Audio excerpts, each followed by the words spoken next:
नमस्कार दोस्तों, मैं महावीर सुतार।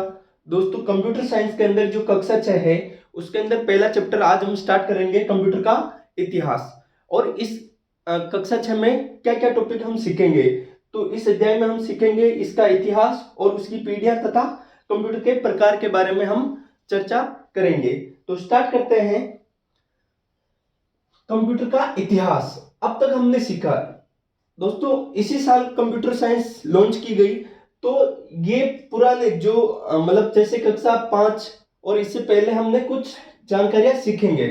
तो यहाँ पे जैसे कि इसके जो भाग है, कंप्यूटर के भाग, कंप्यूटर के उपयोग, लाभ हानियां, ये पहले अध्याय में हो चुके हैं। जो कक्षा 5 है या 4 है उसके अंदर सीख चुके होंगे। तो इस अध्याय में हम कंप्यूटर का इतिहास व उनकी पीढ़ियां तथा कंप्यूटर के प्रकारों के बारे में चर्चा करेंगे। तो कंप्यूटर का विकास होने में कई वर्ष लगे। आधुनिक कंप्यूटर की प्राथमिक अवधारणा कब 1940 के दशक में पूर्ण हुई। यहीं से कंप्यूटर की प्रथम पीढ़ी की शुरुआत हुई या आवागमन हुआ। वर्तमान में कंप्यूटर का उपयोग सभी क्षेत्रों में किया जाता है। आजकल हर सेक्टर में कंप्यूटर का उपयोग किया जाता है। चाहे हम एजुकेशन ले लें, चाहे हम हॉस्पिटल ले लें, चाहे हम इस रिसर्च ले लें, तो हर सेक्टर में कंप्यूटर का उपयोग किया जा रहा है। इसीलिए आधुनिक युग को हम कौन सा युग कह सकते हैं? कंप्यूटर का युग। सबसे पहले हम बात करें कंप्यूटर का इतिहास। तो हम जानते हैं कि कंप्यूटर शुरुआत में आज के जैसा कंप्यूटर नहीं था। जैसे जैसे समय बदलता गया, कंप्यूटर में भी विकास हो रहा है और होता रहेगा। तो कंप्यूटर का आधुनिक रूप तैयार हो गया। सबसे पहले जो हम बात करें कैलकुलेटिंग के अंदर, तो हमने एबेकस, पहला कैलकुलेटिंग डिवाइस एबेकस है। आज से लगभग 300 ईसा पूर्व मेसोपोटामिया के लोगों द्वारा मानक और तारों की सहायता से एक उपकरण बनाया। 1600 ईसा पूर्व में चीन के लोगों ने इसे एबेकस तथा जापान के लोगों ने इसे सोरोबान कहा। यह जानना रुचिकर होगा कि बहुत से चीन लोग आज भी व्यापारिक और लेन देन के कार्यों में एबेकस का उपयोग करते हैं। प्रारंभिक कक्षाओं में विद्यार्थियों को गणना सिखाने के लिए भी एबेकस का उपयोग किया जाता था या है। यह क्या है? एक गणना करने का यंत्र है। तो एबेकस, इसके अंदर क्या होते हैं? ये मोती होते हैं। मोतियों को इधर खिसका कर इनकी काउंटिंग की जाती है। इसके बाद में है पास लाइन। क्या है ये? पास लाइन। इसका उपयोग इसमें क्या, फ्रांसीसी गणितज्ञ ब्लेज पास्कल ने विश्व का पहला यांत्रिक कैलकुलेटर बनाया। तो अगर क्वेश्चन आ जाए विश्व का पहला यांत्रिक कैलकुलेटर, तो कौन सा? पास्कल लाइन, जो दशमलव प्रणाली के जोड़ और घटाव कर सकता था। इसे पास लाइन नाम दिया गया। ये अनेक चक्रों, यहाँ पे ये चक्र लगे हुए गिरारियों, बेलनों से निर्मित था। ये उपकरण वर्तमान वाहनों में किलोमीटर मापने के ओडोमीटर की तरह कार्य करता है। तत्पश्चात जर्मनी के ग्राटफील्ड लिबनेज पास्कल लाइन में कुछ परिवर्तन किया और कुछ चेंजेस करके उन्होंने क्या कर दिया? इससे गुणा और भाग भी कर पाना संभव हो पाया। सबसे पहले सिर्फ जोड़ और बाकी का काम किया गया और उसके बाद में गुणा और भाग भी करना संभव हो पाया। ये पास लाइन है डिवाइस। Charles Babbage. ये चार्ल्स बेबेज है जो हमें इसे इन्हें फादर ऑफ कंप्यूटर के नाम से जानते हैं। आधुनिक कंप्यूटर की संकल्पना अंग्रेजी वैज्ञानिक चार्ल्स बेबेज द्वारा की गई थी। इन्होंने एक के बाद एक 3 स्वचालित ऑटोमेटिक मैकेनिकल कैलकुलेटर का निर्माण किया। इन्हें डिफेंस इंजन नाम दिया गया। क्या नाम दिया गया? Defence engine. इसी क्रम में बेबेज ने 1833 में एक संगणक यंत्र का निर्माण आरंभ किया। संगणक यानी कि कैलकुलेटिंग डिवाइस का आरंभ किया, जिसे एनालिटिकल इंजन कहा गया। एनालिटिकल इंजन को हम आज आधुनिक कंप्यूटर के पूर्वज का कहते हैं। पूर्वज यानी इनसे पहले जो सबसे पहले कंप्यूटर के अंदर कौन सा? Analytical engine. और इसके अंदर बेबेज ने मूलभूत सिद्धांत स्थापित किए, जिन्हें एजाज के कंप्यूटर काम करते हैं। इसके डिजाइन में कंप्यूटर जैसे केंद्रीय प्रोसेसर, संग्रहण क्षेत्र, मेमोरी, आउटपुट डिवाइस आदि था। इन सभी योगदान के कारण ही आज चार्ल्स बेबेज को किस नाम से जानते हैं? कंप्यूटर का जनक, फादर ऑफ कंप्यूटर। सन 1833 में एगेस्टा एडा किंग नामक महिला ने चार्ल्स बेबेज का सहयोग किया और इन्होंने यूटर का पहला प्रोग्राम लिखा। इसी कारण सन 1980 में अमेरिकी रक्षा विभाग ने एक प्रोग्रामिंग भाषा को उनका नाम से समान में एडा नाम दिया। उस जो प्रोग्रामिंग लैंग्वेज है उसका नाम क्या दिया? एडा। इनके नाम में, किसके नाम के लिए? एगेस्टा एडा किंग के नाम पर इन्होंने एडा नाम रखा, प्रोग्रामिंग लैंग्वेज। ये एनालिटिकल इंजन है जो पहला चार्ल्स बेबेज ने बनाया। एनालिटिकल इंजन जिसके अंदर क्या क्या होने लगा? मेमोरी, आउटपुट, इनपुट प्रोसेस का उपयोग किया जाने लगा। इसी कारण इन्हें हम फादर ऑफ कंप्यूटर कहते हैं। किन्हें? चार्ल्स बेबेज को।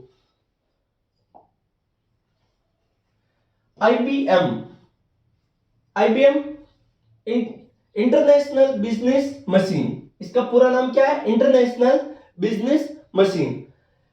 1943 में अमेरिका के हार्वर्ड विश्वविद्यालय यानी यूनिवर्सिटी के भौतिक वैज्ञानिक हार्वर्ड एनएकन ने आईबीएम कॉरपोरेशन, जो दुनिया की पहली आईबीएम और सबसे बड़ी कंप्यूटर बनाने वाली कंपनी है, इसी कंपनी के सहयोग से मार्क 1 पहला कंप्यूटर इसमें नामक प्रथम विद्युत यांत्रिक कंप्यूटर बनाया गया, यानी इलेक्ट्रोमैकेनिकल कंप्यूटर बनाया गया।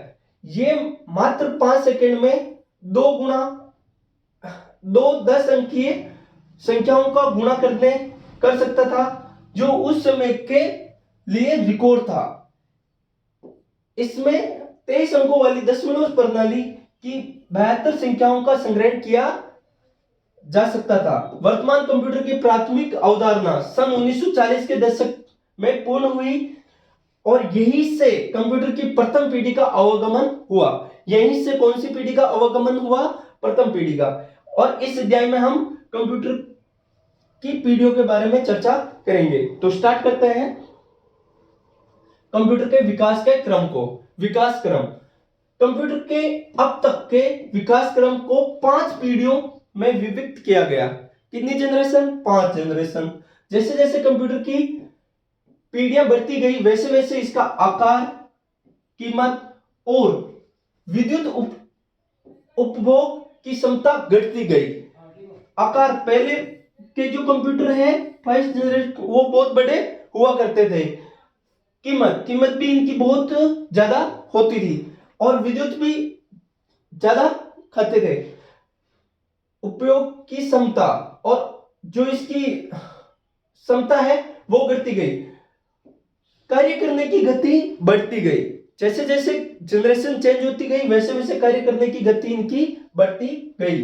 प्रथम पीढ़ी, जो प्रथम पीढ़ी के कंप्यूटर है वो 1942 से 1955 तक की जनरेशन, यानी फर्स्ट जनरेशन। सेकेंड जनरेशन कब से कब तक? 1955 से 1964 तक। थर्ड जनरेशन 1964 से 1975 तक। और फोर्थ जनरेशन 1975 से 89। और फिफ्थ जनरेशन जो है 89 से अभी तक जो जनरेशन चल रही है वो फिफ्थ जनरेशन कहलाएगी।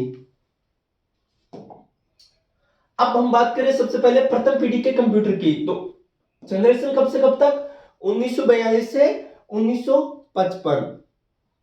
पहली पीढ़ी के कंप्यूटरों का उपयोग गणना करना, भंडारण, नियंत्रण आदि के उद्देश्य के लिए किया जाता था।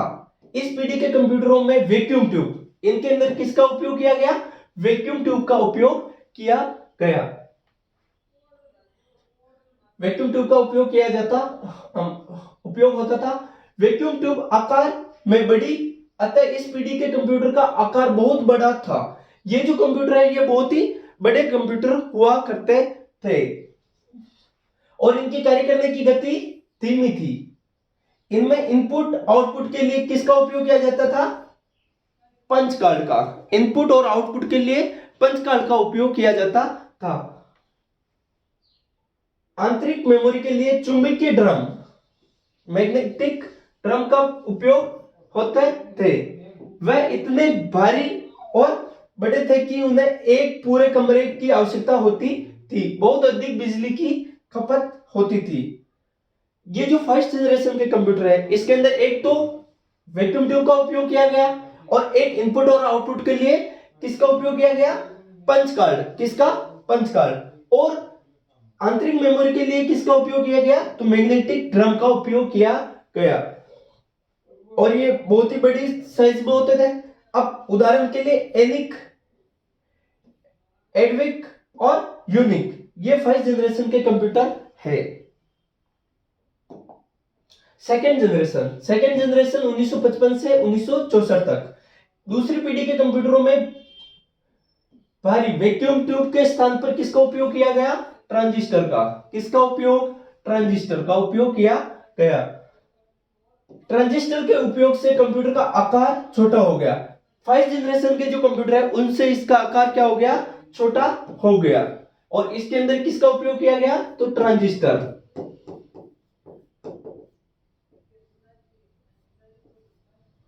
ट्रांजिस्टर का उपयोग किया गया। साथ ही अधिक तापमान की समस्या भी बहुत हद तक कम हुई और जो तापमान है उनकी समस्या भी कम हुई और बिजली भी कम उपयोग में आई फर्स्ट जनरेशन से। ट्रांजिस्टर के उपयोग ने अधिक भंडारण और तीव्र गति के साथ कार्य करना संभव बना दिया। इस कंप्यूटर की कीमत भी कम हो गई और इनकी जो कंप्यूटर की जो कीमत है वो भी कम हो गई। किससे, फर्स्ट जनरेशन से कम हो गई। इनके उदाहरण है CDC 3600, IBM 1400 series, IBM 70 series का आदि ये सेकेंड जनरेशन के कंप्यूटर है। अब हम बात करें थर्ड जनरेशन के कंप्यूटर, तो ये 1964 से 1975 के बीच में थर्ड जनरेशन चली। तीसरी पीढ़ी के दौरान ट्रांजिस्टर के स्थान पर IC, किसका, इंटीग्रेटेड सर्किट का उपयोग किया गया, जिससे IC कहा जाता है, इंटीग्रेटेड सर्किट का उपयोग किया गया। IC को सिलिकॉन से बनाया गया और इसे सिलिकॉन चिप भी कहा जाता है। एक IC में सिलिकॉन के एक पतले टुकड़े पर कई ट्रांजिस्टर, रजिस्टर और कैपेसिटर बने होते हैं। IC के उपयोग से कंप्यूटर का आकार छोटा, तीव्र गति, अधिक मेमोरी बढ़ी तथा कीमत भी कम हुई।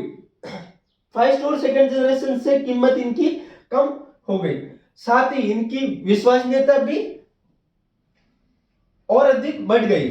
उदाहरण के लिए IBM 360, IBM 370, PDP 11, ये कौन सी जनरेशन के कंप्यूटर है, थर्ड जनरेशन के कंप्यूटर है। और इसके अंदर जो फर्स्ट जनरेशन में वैक्यूम ट्यूब, सेकेंड जनरेशन में ट्रांजिस्टर और थर्ड जनरेशन में IC, जो सिलिकॉन की चिप, ये चिप के अंदर बहुत सारे क्या लगाए गए, इंटीग्रेटेड सर्किट। और ये जो है IC सिलिकॉन किसकी बनी हुई है, सिलिकॉन की बनी हुई है। फोर्थ जनरेशन कब से कब तक, 1975 से 89। ये जो कंप्यूटर है ये कौन सी जनरेशन के कंप्यूटर है, फोर्थ जनरेशन के कंप्यूटर है। इस पीढ़ी में बड़े पैमाने पर आईसी इंटीग्रेटेड सर्किट की जगह पर किसका उपयोग किया गया? VLSI, VLSI, very large scale integrated circuit का उपयोग हुआ। आईसी के स्थान पर किसका उपयोग हुआ? VLSI का, very large scale integrated circuit. VLSI में एक सिलिकॉन चिप पर कई लाखों ट्रांजिस्टर लगे होते हैं। इसे सिलिकॉन चिप को माइक्रो प्रोसेसर के नाम से जाना जाता है। माइक्रोचिप का उपयोग करने वाले कंप्यूटर को माइक्रो कंप्यूटर कहा जाता था। इस पीढ़ी में बड़ी क्षमताओं वाले और छोटे आकार वाले कंप्यूटर का उपयोग कराए। वर्तमान उपयोग में आने वाले जो डेस्कटॉप कंप्यूटर इसी पीढ़ी के कंप्यूटर के उदाहरण है। Multi processing, multi programming, time sharing, operating speed, virtual memory जैसे तकनीकों ने इस उपयोगकर्ताओं के लिए और अधिक अनुकूल बना दिया और ये धीरे धीरे और छोटे होते गए। कौन सी जनरेशन? 4th generation. अब हम बात करें 5th जनरेशन, कब से कब तक? तो 1989 से अभी तक, वर्तमान तक ये 5th जनरेशन चल रही है। तो ये कंप्यूटर अभी विकास की अवस्था में है। कंप्यूटर की 5वीं पीढ़ी में कृत्रिम बुद्धिमत्ता यानी AI, क्या? AI, आर्टिफिशियल इंटेलिजेंस का उपयोग किया जा रहा है। यह कंप्यूटर को मनुष्य की तरह व्यवहार करने का सामर्थ्य देते हैं। 5वीं पीढ़ी के कंप्यूटर में गति सबसे अधिक और आकार सबसे छोटा, जिससे इनके उपयोग क्षेत्र भी बढ़ गए। आने वाले समय में मोबाइल कंप्यूटरों को प्रचलन बढ़ेगा क्योंकि इनका आकार दिन पर दिन छोटा होता जा रहा है। पहले के कंप्यूटर जो 5th जनरेशन के कंप्यूटर एक कमरे के आकार के कंप्यूटर हुआ करते थे, लेकिन अभी जो जनरेशन, अभी के जो कंप्यूटर है 5th जनरेशन में और छोटे आकार में छोटे होते गए और मोबाइल कंप्यूटरों का प्रचलन बढ़ेगा क्योंकि इनका आकार दिन प्रतिदिन छोटा होता जा रहा है। अब हम बात करें कंप्यूटर के प्रकार की। कंप्यूटर के प्रकार, कंप्यूटर का वर्गीकरण निम्न आधार पर किया जा सकता है। एक कार्य के आधार पर, एक क्षमता और आकार के आधार पर। हम बात करें कार्य के आधार पर, कार्य के आधार पर कंप्यूटर को 3 भागों में बांटा गया। कार्य के आधार पर कंप्यूटर को कितने भागों में बांटा गया? 3। एक डिजिटल, एनालॉग और हाइब्रिड। जो डिजिटल है, डिजिटल और एनालॉग मिलकर क्या बना रहे हैं? हाइब्रिड बनाते हैं डिजिटल कंप्यूटर को 2 भागों में बांटा गया है। एक बेसिक पर्पस और एक साइज, परफॉर्मेंस और स्टोरेज के आधार पर, यानी इधर हमारे बेसिक पर्पस है, बेसिक पर्पस में स्पेशल पर्पस और जनरल पर्पस आएगा, और एक साइज, परफॉर्मेंस और स्टोरेज के आधार पर 4 भागों में बांटा गया है। मैक्रो, मिनी, मेनफ्रेम और सुपर कंप्यूटर, जो 4 टाइप के कंप्यूटर है, जो साइज, परफॉर्मेंस और स्टोरेज के आधार पर इनको डिवाइड किया गया है। अब हम चेक करते हैं एनालॉग कंप्यूटर। एनालॉग कंप्यूटर, इन कंप्यूटर का उपयोग भौतिक, रासायनिक, ताप, दाब, लंबाई, विद्युत के नियंत्रण मापन में होता है। एनालॉग संकेत स्थित होते हैं। एनालॉग कंप्यूटर एक विशेष उद्देश्य वाली मशीन है। स्पीडोमीटर, जैसे कि हम मोटरसाइकिल चल लेते हैं तो उसमें एक स्पीड का बताता है, तो वो स्पीडोमीटर घड़ियों के अंदर जो इस टाइप से चलती है, रोटेट, तो आदि, मतलब स्पीडोमीटर घड़ियों में आदि एनालॉग कंप्यूटर का उपयोग के उदाहरण है। ये किस टाइप के कंप्यूटर है? एनालॉग कंप्यूटर है। एक है डिजिटल, ये सिर्फ 0 और 1 के रूप में दिए गए डेटा पर कार्य करते हैं। अर्थात डिजिटल कंप्यूटर में केवल ऑन और ऑफ 2 ही स्थितियां होती है। 0 1, ऑन ऑफ, ट्रू फॉल्स, ये सारी स्थितियां किसमें होती है? डिजिटल कंप्यूटर में। डिजिटल कंप्यूटर में सभी डेटा निर्देश एक साथ इनपुट किए जाते हैं वह कंप्यूटर निर्देशानुसार गणनाएं करके परिणाम यानी जो आउटपुट होता है वो अपन को देता है, प्रदर्शित डिस्प्ले करता है। कंप्यूटर डिजिटल कंप्यूटर गणितीय व तार्किक दोनों गणनाएं करते हैं। डिजिटल कंप्यूटर के संकेत यानी सिग्नल असतत होते हैं, तो एनालॉग कंप्यूटर होते हैं वो सतत, और डिजिटल जो कंप्यूटर होते हैं वो असतत। इन दोनों के अकॉर्डिंग होता है। हाइब्रिड कंप्यूटर, इनमें एनालॉग व डिजिटल दोनों के गुण होते हैं। जो हाइब्रिड कंप्यूटर होते हैं उनमें एनालॉग और डिजिटल दोनों का कॉम्बिनेशन होता है, गुण होते हैं। ये कंप्यूटर एनालॉग के संकेत के रूप में डेटा को लेकर डिजिटल संकेत में बदल कर गणना करते हैं। ये भौतिक मान अंकों दोनों पर कार्य करता है। इनका उपयोग चिकित्सा क्षेत्र में, अगर आपने कभी देखा हो तो एक तरफ इस टाइप से नंबर चलते हैं और एक तरफ नंबर शो करता है डिस्प्ले संकेत, तो दोनों चीजें चलती है। कहां पे? हॉस्पिटल के अंदर भी ये होता है। यंत्र तापमापन, धड़कन, रक्तचाप आदि को एनालॉग संकेत के रूप में ग्रहण करके परिणाम को अंकों में प्रदर्शित करते हैं। और ये क्या होते हैं? एनालॉग और डिजिटल दोनों का कॉम्बिनेशन क्या होता है? हाइब्रिड। क्या होता है? हाइब्रिड। क्षमता व आकार के आधार पर कंप्यूटर के टाइप। क्षमता व आकार के आधार पर कंप्यूटर को 4 भागों में बांटा गया है। यह विभाजन कंप्यूटर की चतुर्थ पीढ़ी में किया गया था। चौथी पीढ़ी के अंदर किसका उपयोग किया गया? क्षमता, स्टोरेज, और उसके आधार पर इनको अलग अलग कैटेगरी के अंदर डिवाइड किया गया। जैसे सबसे पहले मैक्रो कंप्यूटर, फिर मिनी, फिर मेन फ्रेम और सुपर कंप्यूटर। ये 4 टाइप के कंप्यूटर है। किसके आधार पर? स्टोरेज, मेमोरी, मतलब मेमोरी के अंदर स्टोरेज आ गया, और आकार, साइज के आधार पर इनको अलग अलग कैटेगरी में बांटा गया है। सबसे पहले हम बात करें मैक्रो कंप्यूटर पर एक बार में सिर्फ एक ही यूजर लॉगिन कर सकता है। जो छोटे कंप्यूटर है उनके एक बार में एक ही पर्सन इन्हें यूज कर सकता है। इन्हें व्यक्तिगत कंप्यूटर यानी पर्सनल कंप्यूटर, पीसी भी कहते हैं। ये आकार में छोटे व कम कीमत के होते हैं। इनमें एक ही सीपीयू होता है। इनकी जो संग्रहण क्षमता होती है यानी मेमोरी तथा कार्य करने की गति अपेक्षाकृत कम होती है। मैक्रो कंप्यूटर की गति हर्ट्ज में मापी जाती है। किस में मापी जाती है? हर्ट्ज के अंदर। और मैक्रो कंप्यूटर को प्राय विभिन्न भागों में विभाजित किया गया, जैसे कि डेस्कटॉप कंप्यूटर, टैबलेट, लैपटॉप और स्मार्टफोन या पॉम टॉप। अब हम बात करें सबसे पहले डेस्कटॉप कंप्यूटर का उपयोग मुख्य रूप से कार्यालय, एजुकेशन, विद्यालय और घरों में किया जाता है। इसे टेबल पर रखने के लिए डिजाइन किया गया। इनमें सीपीयू, मॉनिटर, कीबोर्ड, माउस आदि का उपयोग होता है। जैसे सीपीयू, मॉनिटर,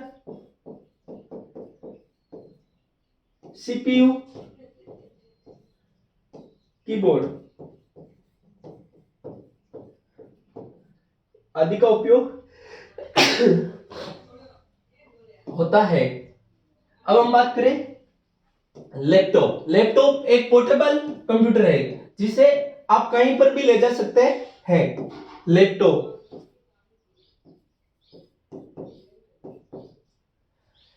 इसमें सीपीयू, मॉनिटर, कीबोर्ड, माउस एक साथ सम्मिलित होते हैं। इसमें पावर के लिए बैटरी का उपयोग किया जाता है। इसके अंदर बैटरी लगी हुई होती है। टैबलेट एक प्रकार का माइक्रो कंप्यूटर है जो उपयोगकर्ता को टच स्क्रीन की सुविधा उपलब्ध कराता है। यह विभिन्न आकार में उपलब्ध है, जिसके अंदर एक वर्चुअल कीबोर्ड और एक बैटरी होती है। इसमें क्या होता है? टच यानी वर्चुअली आप इसे वर्क कर सकते हैं।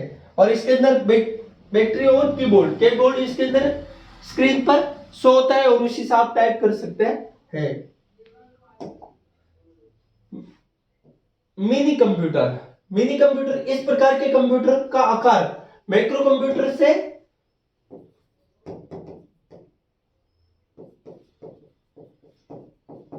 मिनी कंप्यूटर छोटा होता है और इस तरह के कंप्यूटर पर भी एक साथ कई उपयोगकर्ता कार्य कर सकते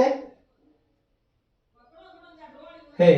ये माइक्रो कंप्यूटर की तुलना में अधिक कार्यशील, शक्तिशाली व अधिक कीमत वाले होते हैं। इनकी जो संग्रहण क्षमता होती है यानी मेमोरी होती है अपेक्षाकृत अधिक होती है। इनका प्रयोग प्राय बड़े कार्यालय में, बैंक में किया जाता है। किनका? मिनी कंप्यूटर का। और एक साथ इनके अंदर बहुत सारे वर्क काम कर सकते हैं। अब हम बात करें मेन फ्रेम कंप्यूटर। ये आकार में बहुत बड़े होते हैं। इनकी जो संग्रहण क्षमता मेन फ्रेम कंप्यूटर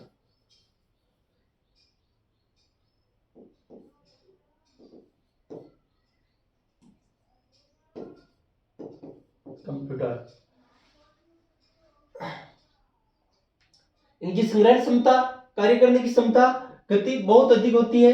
इस कारण ये अत्यधिक महंगे होते हैं। एक साथ बहुत से उपयोग यानी बहुत सारे यूजर लॉगिन करके माइक्रो कंप्यूटर क्लाइंट की तरह कार्यकर्ता कर सकते हैं। इनका उपयोग प्राय रेल आरक्षण मतलब रेल के अंदर टिकट बुकिंग के लिए, बीमा कंपनियों एवं अनुसंधान संस्थानों में किया जाता है। हम बात करें सुपर कंप्यूटर। ये सुपर कंप्यूटर है।